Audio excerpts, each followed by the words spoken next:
Hello, this is JC from Real and Simulated Wars. I'm here with Command Model Operations, now upgraded to version 1.01, which is a great upgrade. Among the many things that have been fixed, changed, and upgraded, there is a wonderful new feature for TAC view, which is Fog of War. Fog of War means that you won't be able to see in TAC view the enemy assets that have not been detected, which is a great feature. So right now, well, I don't want to show you that, but I would rather show you this thing that has been, burning in my brain for 1 week now. It is this thing of anti-ship missile warfare, based on aircraft, of course.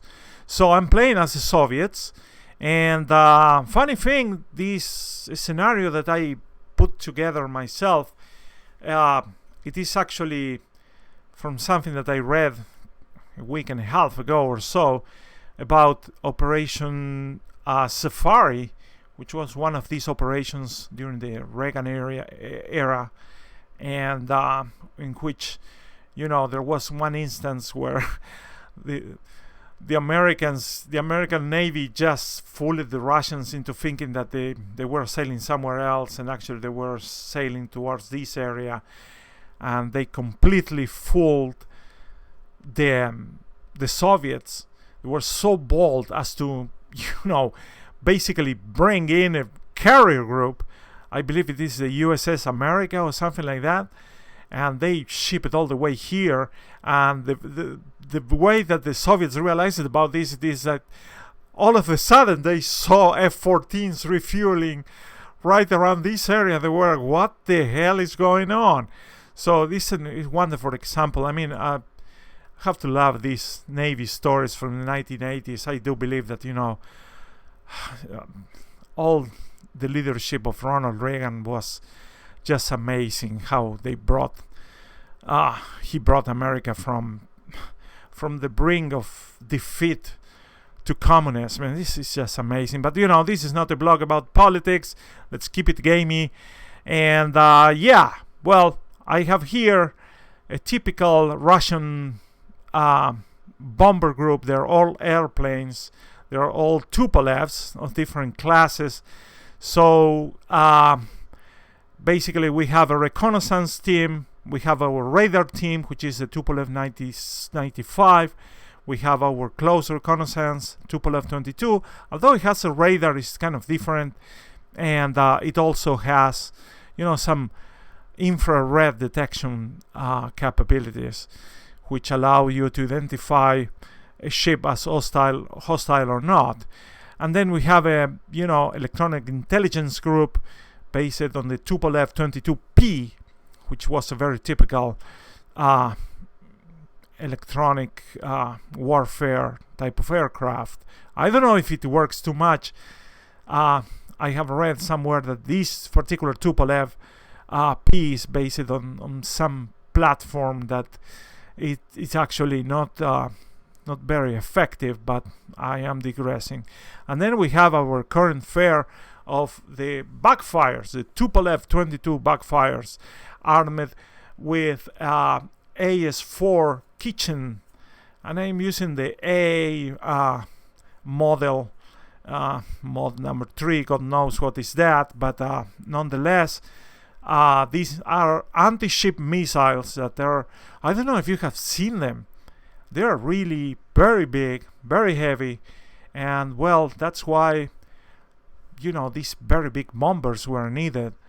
And I have to tell you too that I'm very happy that these backfires, these Tupolev 22s, can carry 2 missiles, because, well, in this anti-ship missile warfare based on airborne aircraft, there is a lot of particularities that we'll talk about later.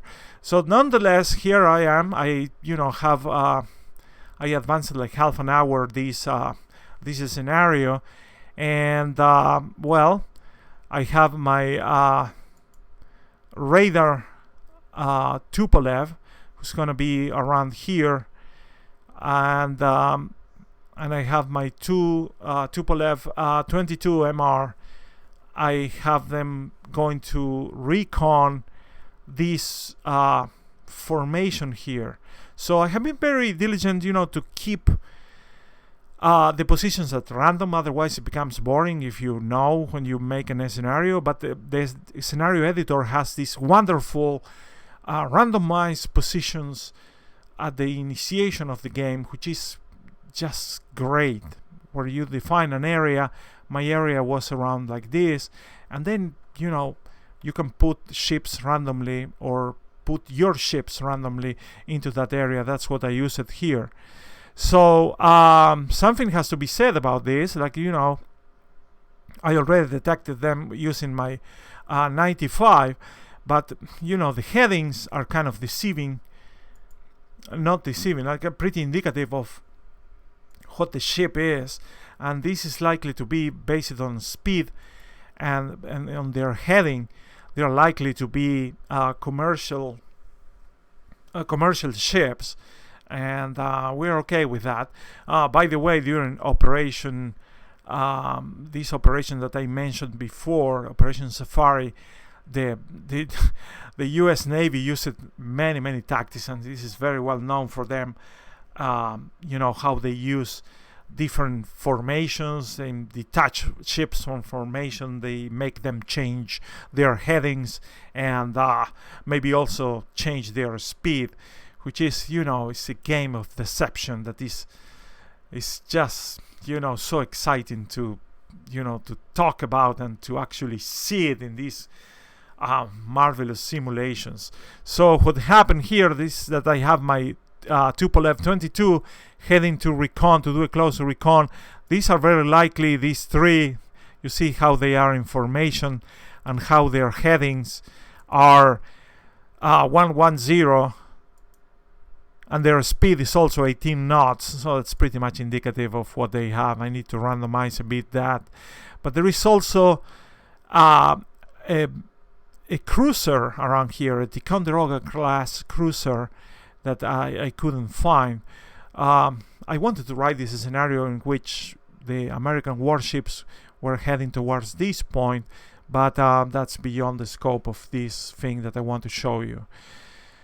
Okay, so I'm going to continue advancing this scenario. We continue to detect enemy ships. So the key action right here, right now, it is my 22 doing a recon of that ship over there. In the meantime, we do have this one, which is moving very rapidly at 20 knots on the south. Probably that's our cruiser.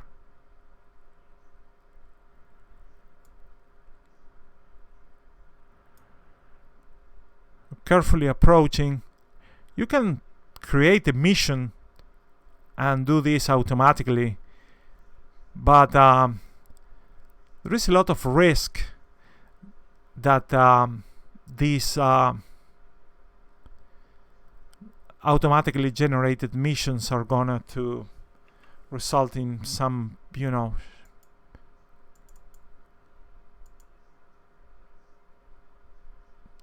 some sort of hostile action from which the planes cannot recover. So no problem there. So still this guy cannot figure it out. What is this ship? How close it is.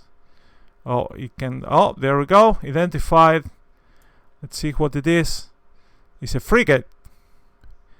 And if I remember correctly, this is a Dutch warship.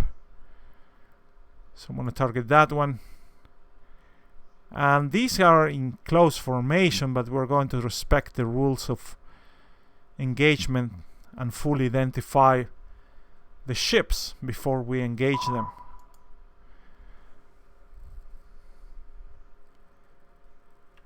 I'm gonna move my blinders towards this axis, and pretty soon we're going to start jamming them. So these are the flight that I do have. This flight has missiles in it. I'm gonna bring my 3 striker groups close by.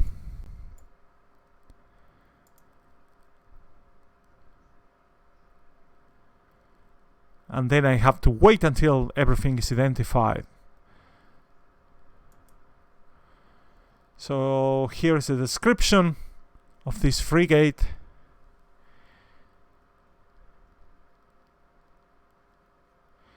And let's no,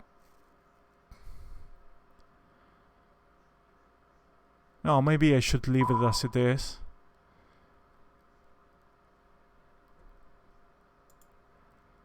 If you fly too close, even when the altitude is so high, like 36 angels, 36,000 feet, missiles can reach these guys if you overfly them. So don't risk that.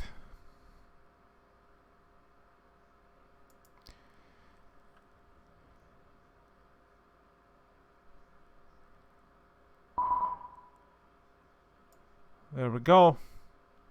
It's turned out to be a Bremen type. Okay, so the lead should be this one based in the formation that we do have. I'm gonna be bold. I hope I don't get shot down. I'm bringing my Tupolev 22.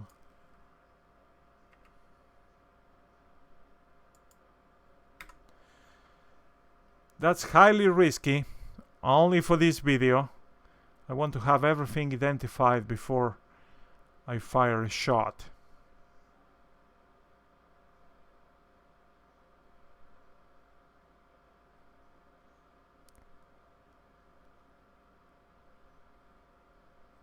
Again, I'm hoping that I don't get shot at. Then I'm gonna bring my jammer closer to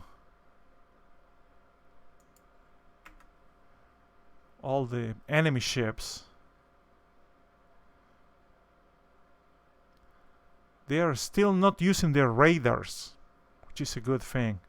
But they can turn it on like on the spot and fire a missile at you. Oh, there we go. This one. You see the these are type of destroyers.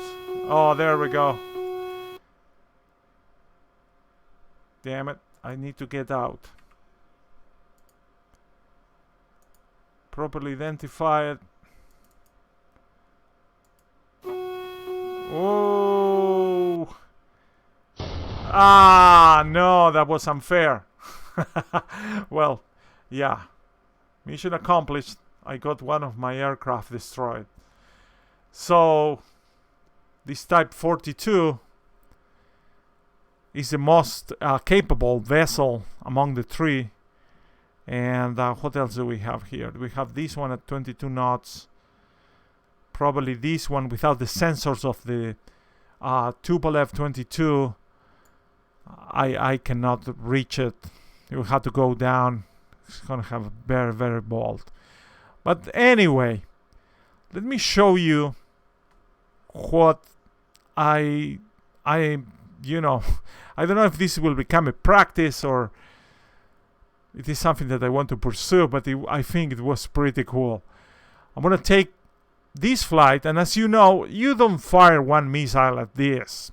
These vessels do have a, plentiful and redundant defense systems, point systems, missiles, and chaff. And they also have electronic warfare. They can jam your aircraft. So it is a pretty bad situation. So you need to launch a certain amount of missiles for just one to make it through. And sometimes it feels like a waste when you fire, I don't know, 8, and one of them, let's say of 8, the number 6 hits, then you have all the other remaining ones, you have them, going nowhere. So what I have been doing, it is, to align these flights and shoot a salvo at this one, and then when the missiles, if we succeed with that salvo getting this one, all the remaining missiles will go to the other ones. And to be honest, I'm doing it with 2 flights because I know that I don't have too much of a chance with them, with this one or the Ticonderoga class. That's going to be something on our follow-up. So the electronic warfare team is now jamming, and to be honest, I don't know how effective is that. I'm gonna have them right there. Then I want to select these flights. I'm going to trace a line right there.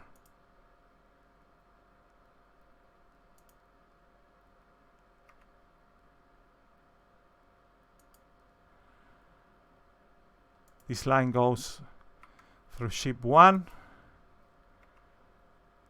and ship 2. And these are very long range missiles, so probably what you can do instead of waiting, it is, of course, there is always a possibility that you select these via more automatic methods, like using either auto engage target or probably creating a mission for them.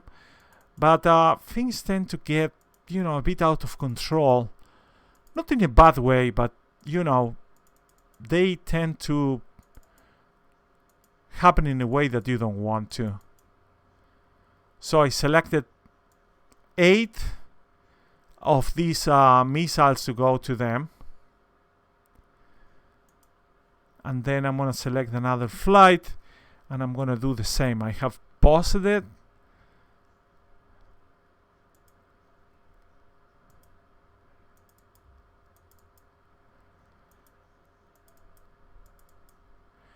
And I have, how many? Alright, so I left half of this flight. This one is going to be left without anything. Let's see what happens. There they go. You see, they turned their radars pretty much on the spot. They accelerated the time for 2. So right now this Dutch frigate has 12 missiles targeted to it. So you will see now how it starts to fire against those missiles. Zoom in. I am in ×2 for you guys just to see the action. You see, 1 down, 2 down. There we go. That vessel is gone. So now the other missiles, which were originally targeted towards our very good friend over there, they're still on track. The other 2 didn't engage properly, but these ones were fired against that target that was just sunk. But now they're continuing, and we have 4 for these guys. So just to be completely sure, we're going to manually engage.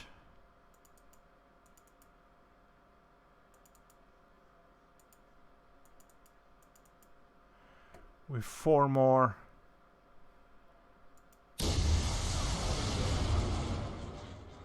And all my other flights are going home.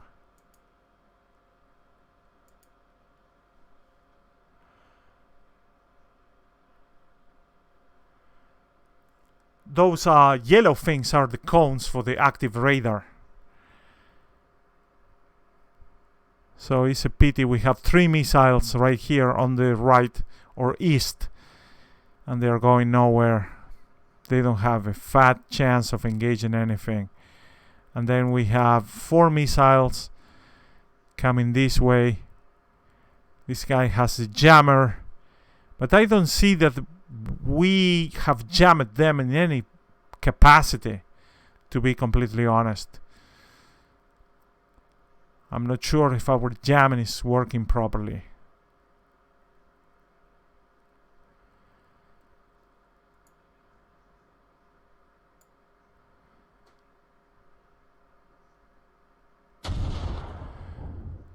I start killing my missiles. 2. Wow! Success! So we have 2 of them actually destroyed. So this Type 42 is gonna be a problem.